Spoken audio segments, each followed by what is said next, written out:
আসসালামু আলাইকুম। আজকে আমরা একটা ফুটিংয়ের কীভাবে কাস্টিং বের করতে হয় কাস্টিং দেখব।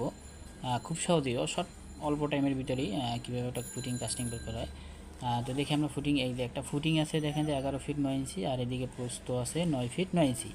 আর এই যে ফুটিংয়ের থিকনেস উচ্চতা হলো যে ঢালাইয়ের থিকনেস 18 ইঞ্চি মানে 1.5 ফিট।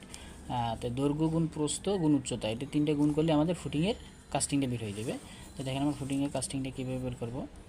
এই যে কাস্টিং দৈর্ঘ্য গুণ প্রস্থ গুণ বি গুণ হাইট।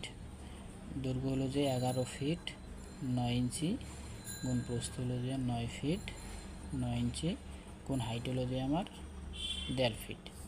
তো এই তিনটা গুণ করলে আমার টোটাল কাস্টিং বের হয়ে যেতেছে। তো কাস্টিং এই তিনটা গুণ করলে আমরা 171.84 এত সিএফটি। এই যে